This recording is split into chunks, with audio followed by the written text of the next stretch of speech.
प्रभु यीशु मसीह के नाम में आप सबको शालोम अलैकुम। और हम जो आज वचन में देखेंगे वो मिलेगा इफिसियों की पत्री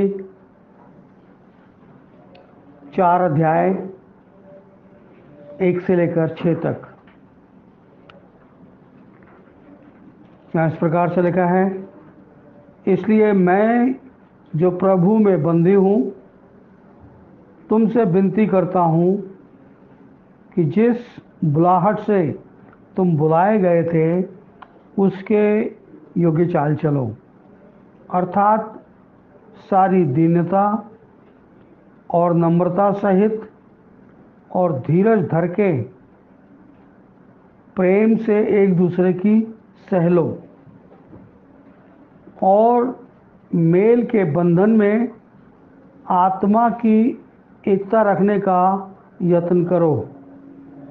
एक ही देह है और एक ही आत्मा है, जैसे तुम्हें जो बुलाए गए थे बुलाए जाने की एक ही आशा है। एक ही प्रभु है, एक ही विश्वास है, एक ही बपतिस्मा है, सबका एक ही परमेश्वर और पिता है, जो सबके ऊपर और सबके मध्य में और सब में है। यहोवा परमेश्वर की आशीष उसके पवित्र वचन के पढ़े और सुने जाने पर हो, आमीन। इफिसियों की इस पत्री में, जो चौथी पत्री है, इसकी शुरुआत बड़े गंभीर रूप से होती है और प्रेरित पौलुस कहते हैं, इसलिए जो मैं प्रभु में बंदी हूँ तुमसे विनती करता हूँ कि जिस बुलाहट से तुम बुलाए गए थे उसके योग्य चाल चलो। आज एक बहुत इम्पॉर्टेंट इन्फॉर्मेशन के तौर पे ये वर्स हमारे सामने परमेश्वर ने रखी कि हम किस पर्पस के लिए बुलाए गए थे। क्योंकि यह बाइबल कहती है, जिस बुलावट से तुम बुलाए गए थे, यानी कि परमेश्वर ने हमें एक विशेष पर्पस से बुलाया। ये एक इम्पॉर्टेंट चीज़ होने वाली है। उससे पहले वो बोलता है कि प्रभु में मैं बंदी हूँ। वो बंदी ग्रह जो अपने आप को कह रहा है पौलुस, तो पौलुस ने एक जगह ये कहा कि जीना मेरे लिए मसीह है और मर जाना मेरे लिए लाभ की बात है। तो वो उस लाभ की प्राप्ति को देखते हुए अपने आप को 24 घंटे बंदी गृह में पाता है। और बंदी गृह किस बात का?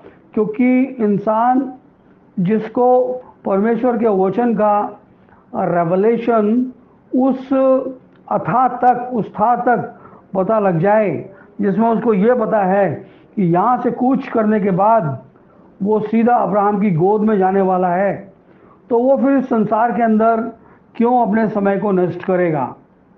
और पौलुस तो उस रेवलेशन की बात करते हैं। एक दफ़ा बोलते हैं कि मैं प्रभु में एक शख्स को जानता हूँ, न जाने देह सहित न जाने देह रहित, वो तीसरे आसमान तक उठा लिया गया। अब जब पौलुस को परमेश्वर ने तीसरे आसमान तक का सारी चीज़ें उसके सामने रिवील कर दी, तो इस पृथ्वी के ऊपर कौन सी ऐसी चीज़ है जो घटित होने वाली हो और वो पौलुस रसूल को ना मालूम हो। तो वो अपनी उस बुलावट के अंतर्गत कहता है कि मैं जो प्रभु में बंदी हूँ तुमसे ये विनती करता हूँ कि जिस बुलाहट से तुम बुलाए गए थे। तो परमेश्वर का एक पर्पस है कि उसने हमको एक बुलाहट से एक पर्पस के लिए बुलाया गया है, और जिस पर्पस के लिए बुलाया गया है उसके योग्य हमको चाल चलनी है। संसार के अंदर बहुत सारे लोग बहुत सारे पर्पस के लिए आते हैं। एक परिवार में मानो 4 बच्चे हैं तो चारों के पास अपने अलग अलग गोल्स होंगे। दुनिया को लेकर, परंतु हम यहाँ पर उस दुनियादारी के गोल्स की बात नहीं कर रहे हैं। दुनिया में तो हम आ गए, इस दुनिया से फिर परमेश्वर ने हमें अपने पास बुलाया। कैसे पास बुलाया? अब्राहम भी इसी दुनिया में रहा करता था, परंतु परमेश्वर ने जब अब्राहम को बुलाया तो अब्राहम के सामने कंडीशन रख दी, वो ये कि तू अपने बाप के घर को, अपने कुटुंबियों को, अपने सगे संबंधियों को छोड़कर तू उस देश को चला जा जो मैं तुझे देने पर हूँ और तेरे बाद तेरी संतान को देने पर हूँ। हम इस संसार के अंदर आ गए। इस संसार के अंदर आने के सबब से हमें जो कुछ करना है दैट्स इम्पॉर्टेंट, बट जो सबसे इम्पॉर्टेंट जो काम है वो ये काम करना है कि हमारी फेलोशिप डेली बेसिस पे, आर्ली बेसिस पे, हमारी सांसों के हिसाब से एवरी मोमेंट वो परमेश्वर के साथ होनी चाहिए। और जब हम उस फेलोशिप में बंधे रहते हैं तो हमारी तैयारी ऐसी होनी चाहिए कि पौलुस ने एक जगह लिखा कि मैं उसकी मृत्युंजय की सामर्थ और मरे हुओं में से जी उठने के पद को प्राप्त करूं। हमारा एकमात्र लक्ष्य ये होना चाहिए कि हम उस रेजरेक्शन के भागी हों जब प्रभु यीशु मसीह अपने पवित्र लोगों को लेने के लिए इस पृथ्वी के ऊपर आएगा। जब प्रभु हमारा यहाँ पर आएगा तो नो डाउट उसके अंदर कोई जाए ना जाए, मेरा ईमान ये होना चाहिए कि मैं ज़रूर जाऊँगा या मैं ज़रूर जाऊँगी। इस ईमान के साथ जब हम अपने जीवन को बिताते हैं तो वो जीवन उस बुलावट के मार्ग पर आ जाता है और उस बुलावट को हमारी ज़िंदगी के अंदर सिद्ध कर देता है। आगे लिखा है कि उसके योग्य चाल चलो। अब ये एक बहुत बड़ा सब्जेक्ट है और अपने आप में क्रिटिकल भी है। क्रिटिकल इसलिए है क्योंकि हर एक शख्स जो इस संसार के अंदर पैदा होता है वो बुद्धिमान तो होता है क्योंकि बुद्धि उसको परमेश्वर ने दी है, और जो बुद्धि परमेश्वर ने दी है तो वो अपने आप को किसी से कम नहीं समझता। मगर जिसके पास सांसारिक बुद्धि है उसके लिए भी एक दुनियावी इंस्ट्रक्शन है, और वो दुनियावी इंस्ट्रक्शंस ये कहती है, वो दुनियावी इंस्ट्रक्शन नहीं है, वो आसमानी आत्मिक इंस्ट्रक्शंस है। और वो आत्मिक इंस्ट्रक्शंस क्या कहती है कि हे मेरे पुत्र, तू अपनी बुद्धि का सहारा ना लेना, परंतु संपूर्ण रीति से यहोवा पर भरोसा रखना। यहोवा पर भरोसा रखने का अभिप्राय क्या है? यहोवा पर भरोसा रखने का अभिप्राय है कि यहोवा परमेश्वर के पवित्र वचन के ऊपर तू अपने भरोसे को रखना।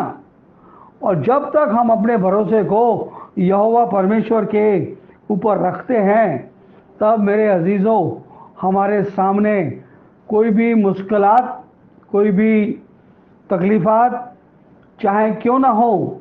अभी हमने एक गीत सुना कि वो बवंडर में भी कहता है रुक जा, ठहरा रहे, मैं तेरे साथ हूँ।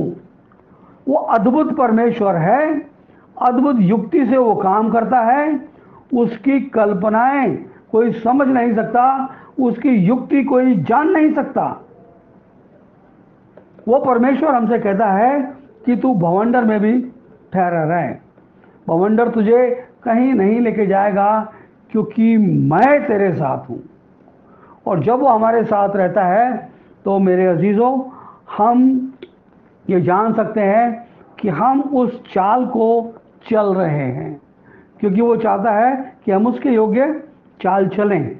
और जब हम उसके योग्य चाल चल रहे हैं और वो हमारे साथ है तो ये हमारी ज़िंदगी के अंदर एक बहुत बड़ी परमेश्वर की दृष्टि में अनुग्रह सहित एक उपलब्धि है जो परमेश्वर ने ही हमारी ज़िंदगी का हिस्सा बनाया है। आगे वो लिखता है कि सारी दीनता और नम्रता सहित धीरज धरकर प्रेम से एक दूसरे की सह लो। ये एक ऐसा एक थॉट है, एक ऐसा प्रोसेस है, एक ऐसा कार्य है जो सांसारिक रूप में नेक्स्ट टू इम्पॉसिबल लगता है। सांसारिक दृष्टि से ये नेक्स्ट टू इम्पॉसिबल लगता है। आदमी अपने आप को दीन करने के लिए तैयार है, नम्र भी करने के लिए तैयार है, पर धीरज धरकर एक दूसरे की सहने को तैयार नहीं है। आज छोटे छोटे बच्चे अगर उनके हाथ में मोबाइल है, आप उससे मोबाइल ले तो लीजिए। वो 1-2 साल का बच्चा सारे घर को अपने आसमान पे बिठा लेता है। थोड़े से बड़े बच्चे के साथ आप जिद करके देखिए, तो ये सारी सिचुएशंस कैसे डेवलप होती हैं। ये सिचुएशंस डेवलप होती हैं जब हम संसार में रह के अपने बच्चों का पालन पोषण सांसारिक रीति से करते हैं, तब ये सिचुएशंस हमारे सामने डेवलप होती हैं। हमें परमेश्वर ने एक पर्पस के साथ बुलाया है, और जब उसने हमें एक पर्पस के साथ बुलाया है तो हमें उसके योग्य चाल चलनी है। हम कैसे वो चाल चल सकते हैं? व्यवस्था विवरण 6 अध्याय अगर आप पढ़ेंगे, मैं अभी खुलवाऊंगा नहीं, जब व्यवस्था विवरण 6 अध्याय आप पढ़ेंगे और उसके पहले 6, 7, 8 पद तक आप पढ़ते हैं, तो वहाँ पर इस प्रकार से लिखा है, हे इज़राइल सुन, यहोवा हमारा परमेश्वर एक है। हमारा परमेश्वर एक है। परंतु आज संसार के अंदर एक बड़ी विडंबना है। परमेश्वर को इतने अद्भुत तरीके से लोग उसको रिप्रेजेंट करते हैं, और आजकल तो मैंने सुना है कि कोई परमेश्वर माता नाम की भी कोई चीज़ प्रकट कर दी गई है इस संसार के अंदर। और जो अद्वैत परमेश्वर है उसको वो त्रिएक परमेश्वर कर हमारे समक्ष प्रस्तुत करते हैं, जिसको बाइबल अद्वैत बोलती है। लोगों के बहुत सारे दलील हैं, वो दलील उनके पास रहने चाहिए, क्योंकि ओल्ड टेस्टामेंट परमेश्वर को अद्वैत बोलता है, न्यू टेस्टामेंट परमेश्वर को अद्वैत बोलता है। तो ये त्रिएक इस संसार के बुद्धिमान लोग कहाँ से लेकर आ गए, ये वो जाने। इसलिए परमेश्वर ने वहाँ पर एक नियम ठहराया है, और नियम क्या कहता है व्यवस्था विवरण 6 अध्याय के अंदर, कि जब तू लेटते वक्त, बैठते वक्त, उठते वक्त, चलते वक्त अपने बाल बच्चों को इस बात की चर्चा किया करना, और जब वो पूछें कि ये क्या है तो उनको बताना, जब हम मुल्क मिस्र के अंदर बंदी गृह में थे, तब हमारे परमेश्वर ने अगुवाई करके हमको उस बंदी गृह से निकाल लाया, लाल समुद्र को पार कराया, और फिर उनकी सारी सेना उसी लाल समुद्र के अंदर डूब के मर गई। तो ये परमेश्वर ने एक उपाय सुनाया, कहता है कि उसके योग्य चाल चलो। उसने नियम ठहराए हैं, उसने व्यवस्था दी है, उसने टीचिंग दी है। पुराने नियम के अंदर जितनी भी घटनाएं घटी हैं वो हमारी जानकारी के लिए, वो हमारे रेफरेंस के लिए वहाँ पर सारी चीज़ें घटी हैं।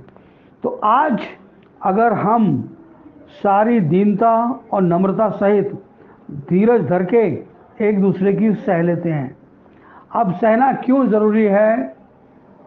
कई दफ़ा ऐसा होता है कि हमें लगता है कि मैं वास्तव में सही हूँ, और सामने वाले को मैं समझाने का प्रयास कर रहा हूँ और वो समझने के लिए तैयार नहीं है। तो आपको, चाहे वो परिवार है, चाहे वो फेलोशिप है, चाहे वो अजीज़ लोगों की संगति है, आपको थोड़ा सा सहना है, और सह के अपने जीवन से एक नमूना पेश करना है। अपने जीवन से एक नमूना पेश करना है। प्रभु यीशु मसीह ने कहा कि जैसा तुम चाहते हो कि लोग तुम्हारे साथ व्यवहार करें, पहले उनके साथ वैसा व्यवहार करके दिखाओ। जब हम वो नमूना बन जाएंगे, व्यवहारिक नमूना बन जाएंगे, तब हमारे चाल चलन से और हमारे व्यवहार से संभवतः वो जो टसल है वो टल जाए, और हम उस काम को समझाने के में कामयाब हों। क्योंकि ये कामयाबी हमारी नहीं है, ये कामयाबी और ये सारे उपाय परमेश्वर के हैं, और उसके नाम के लिए हैं, उसके नाम की महिमा के लिए हैं। आगे लिखा है, मेल के बंधन में आत्मा की एकता रखने का यत्न करो। हर इंसान अपने बुद्धि में और अपने विवेक में वो परमेश्वर के साथ जो फेलोशिप करता है वो उत्तम समझता है। अगर वो उत्तम समझता है तो हमें ये भी देखना है कि हमारा व्यवहार आत्मा की एकता में बना रहे। जब हम परमेश्वर के आत्मा की एकता के अंदर हार्मनी के साथ चलते हैं, फिरते हैं, उठते हैं, बैठते हैं, तो ये परमेश्वर की दृष्टि में एक बहुत बड़ी बात है। क्योंकि मेल के बंधन में आत्मा की एकता रखने का यत्न करो, आत्मा की एकता रखने का यत्न करो। अब यहाँ से चौथी आयत से जो शुरू होती हैं अगली दो आयतें, ये बहुत ज़्यादा ज़रूरी हैं हमारे आत्मिक जीवन के उत्थान के लिए, उसको समझने के लिए। यहाँ पे लिखा है एक ही देह है। इस देह का अभिप्राय क्या है? ये देह उस कलीसिया को रिप्रेजेंट करती है जिसको प्रभु यीशु मसीह लेने के लिए आएगा। ये देह है, देह का मतलब कलीसिया, और उस कलीसिया को लेने के लिए हमारा प्रभु यीशु मसीह आएगा। ये वो देह है और एक ही आत्मा है। अब ये आत्मा एक कौन सा है? ये परमेश्वर का पवित्र आत्मा है जिसने पेंतिकोस्त के दिन उतरकर अपनी मौजूदगी कलीसिया के अंदर दर्ज कराई, और पेंतिकोस्त के दिन से लेकर जब तक इस पृथ्वी से रैप्चर नहीं हो जाता, पवित्र आत्मा कलीसिया के अंदर कार्य करता रहेगा।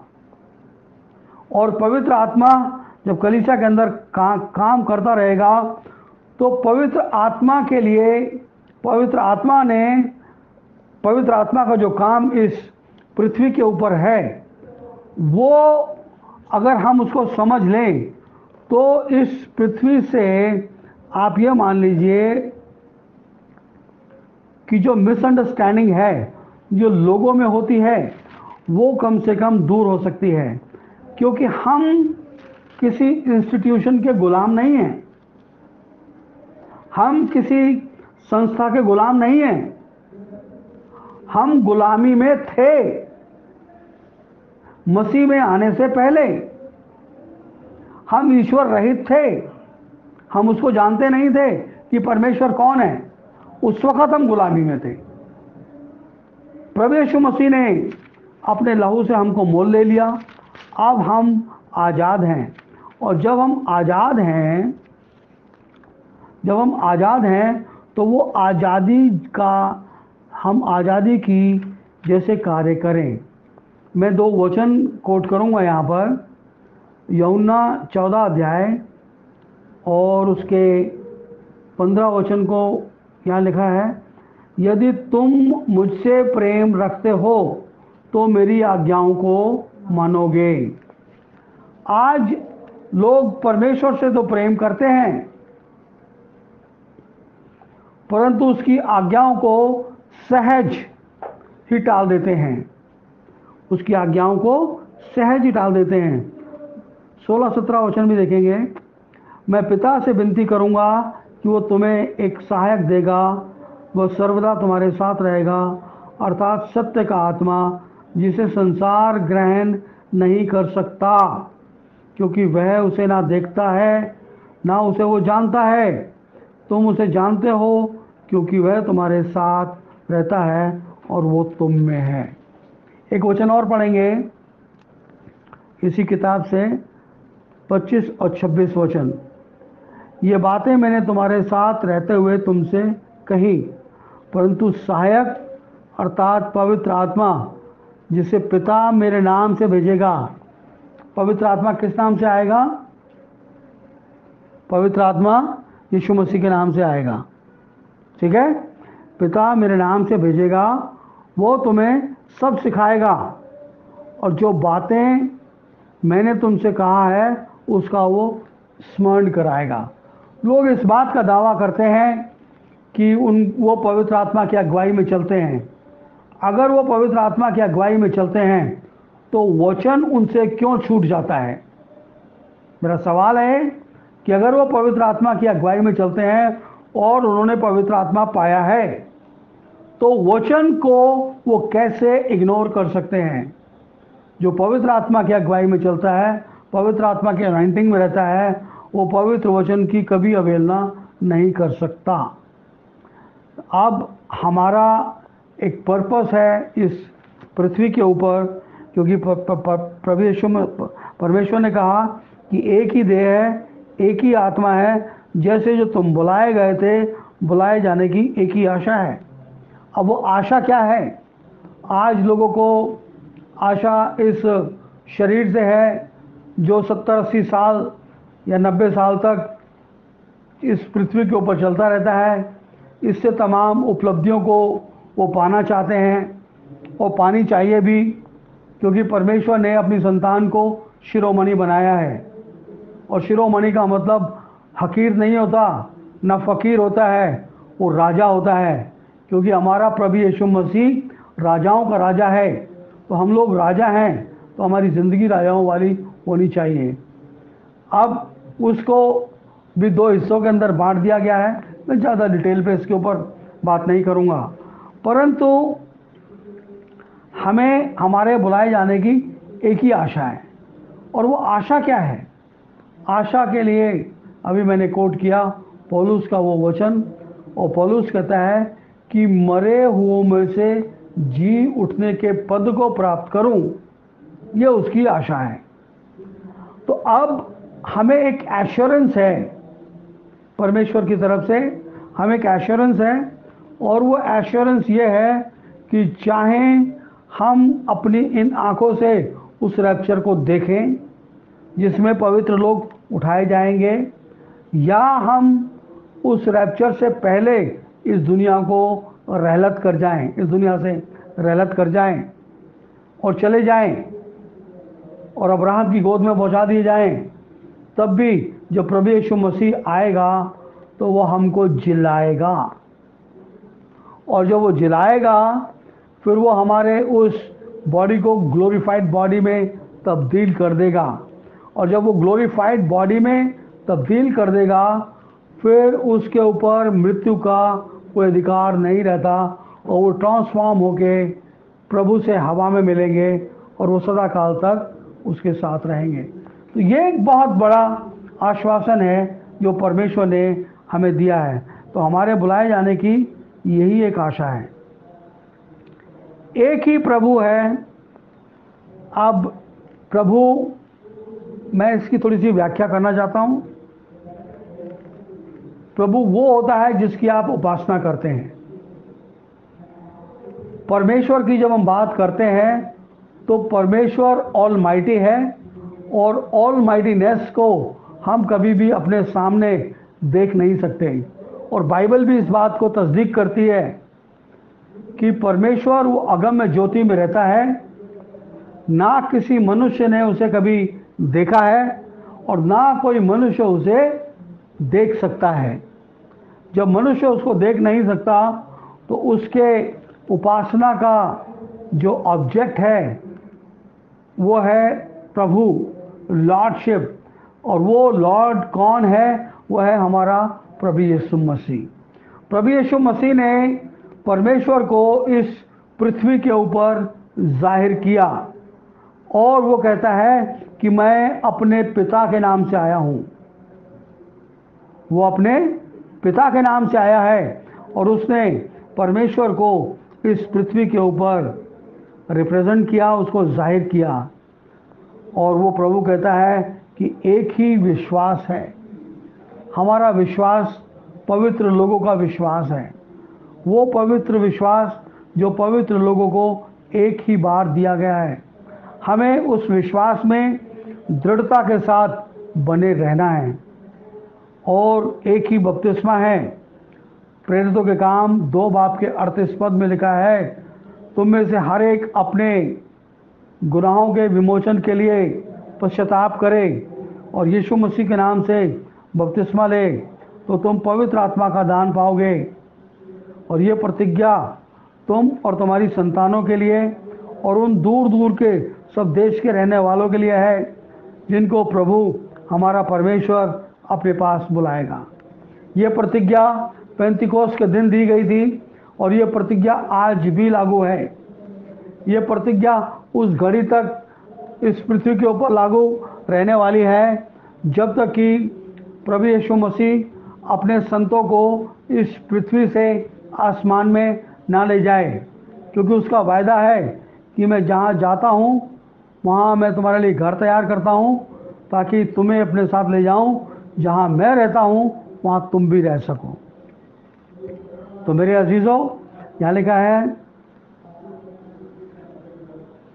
एक ही विश्वास, एक ही बपतिस्मा और सबका एक ही परमेश्वर और पिता है जो सबके ऊपर और सबके मध्य में है।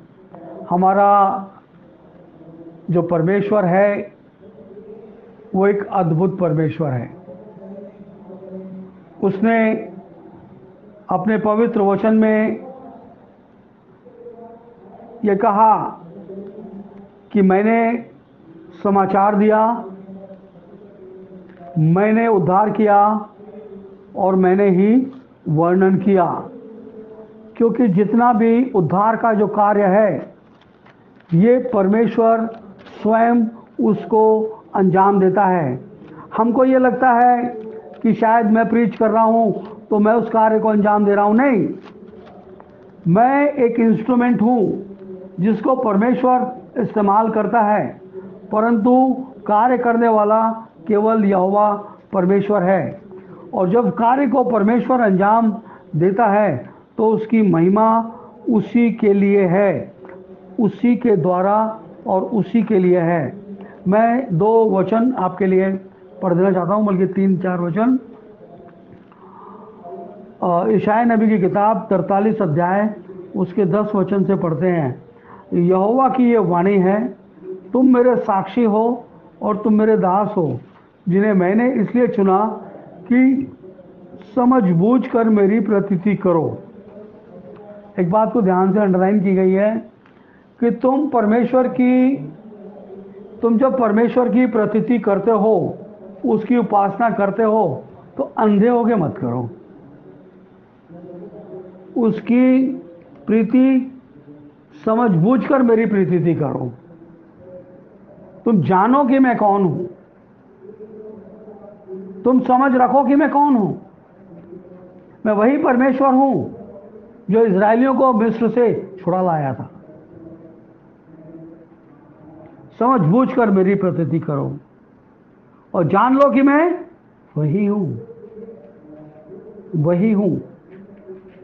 मुझसे पहले कोई परमेश्वर ना हुआ और मेरे बाद कोई ना होगा। मैं ही यहोवा हूं, मुझे छोड़ कोई उद्धार करता नहीं। उद्धार करता हमारा यहोवा परमेश्वर है। मैंने समाचार दिया था कि मैं उद्धार करने आ रहा हूं, और उद्धार किया और वर्णन भी किया जब तुम्हारे बीच में कोई पराया देवता ना था। इसलिए तुम ही मेरे साक्षी हो, यहोवा की ये वाणी है। अब इस बात को थोड़ा सा हम इब्रानियों के अंदर भी चल के देख लेते हैं कि वहाँ पे परमेश्वर का वचन हमसे क्या कहता है।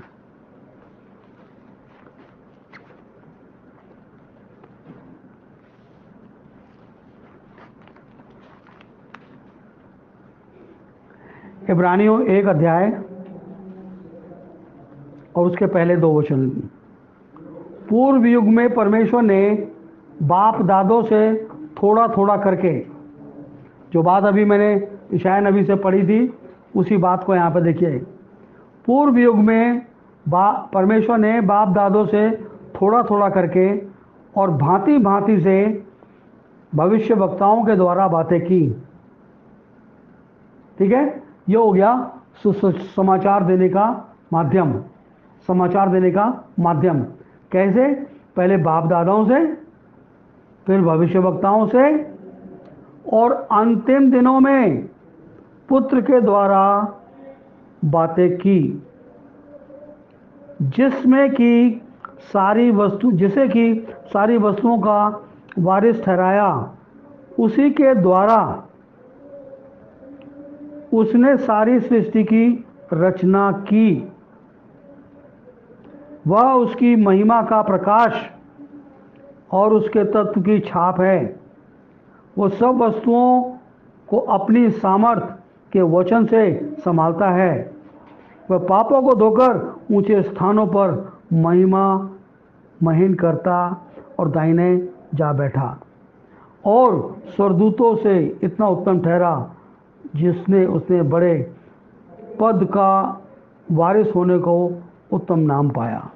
सो मेरे अजीज लोग भाइयों, यहाँ पर परमेश्वर की जो इंतज़ाम है, जो अभी हम इफिसियों की पत्री में पढ़ रहे हैं, वो कहता है एक ही प्रभु, एक ही विश्वास, एक ही बपतिस्मा, एक ही परमेश्वर और पिता है, इस सबके ऊपर और सबके मध्य में है। आज हम अपने जीवन से उसकी आराधना आत्मा और सच्चाई से करें। हम उसकी आराधना आत्मा और सच्चाई से करें, क्योंकि इस पृथ्वी के ऊपर लोग परमेश्वर की आराधना स्तुति तो करते हैं, परंतु समझ बूझ कर नहीं।